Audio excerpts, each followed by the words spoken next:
There are numerous approaches to instructional design for integrating creativity into your course. In this lesson, we'll introduce you to a few different popular models and show you how they allow for injecting creativity throughout the planning process. Let's start with the importance of backwards design.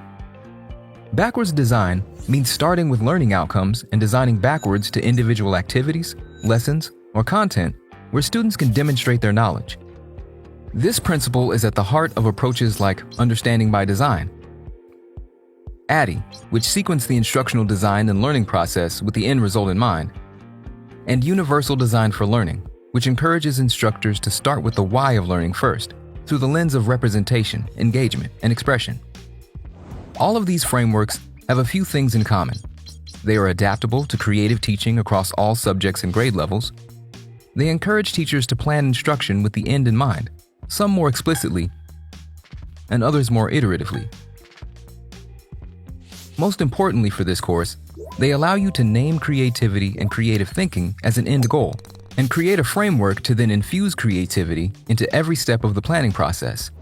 We encourage you to spend some more time with these three models, or to use your current model for instructional design, and ask yourself, where in my planning process can I make creativity more explicit? How can I design for it in each element of my course, from the learning outcomes to the assignments or activities, and in areas like social and emotional learning, inclusivity, and distance learning? Putting creativity at the forefront of every stage of the planning process means that creativity will become an integral part of student learning, and also part of your process. In the words of creativity scholar Mitchell Resnick, think of the planning process as tinkering. Tinkerers understand how to improvise, adapt, and iterate as new situations arise. Tinkering breeds creativity. Start small, try out simple ideas, react to what happens, make adjustments, and refine your plans. Let's hear from educators like you about how their instructional design process, or their tinkering, created aha moments in their courses. Teachers play a central role in developing creative thinkers. It helps me as an educator to be able to reach students at different levels. It helps me to develop a curriculum that encourages students to look at different ways to answer a variety of challenges. I typically use Understanding by Design and ADDIE as my instructional frameworks, although I'm also familiar with UDL.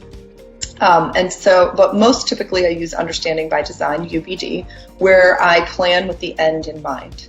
What I love about this is that I always have an end goal in mind, where I want students to really be by the end of my course, if it's in higher education. This helps me infuse creativity at every single step of the way, because I know where I want my students to land. I know how to plan creativity as milestone markers along the way to get them to that final goal. I design my courses and my classes to be very experiential. I believe that working in teams and having to experience what a project is going to be like, not only in the sense of what the learning outcome of that project is, but also the communication and the collaboration that happens around that experiential learning, the ability for you to have reflective time, the ability for a student to fail fast. This is all very important design aspects in my creative classroom. It's not simply enough to have one student succeed, but every single student must succeed in their own way.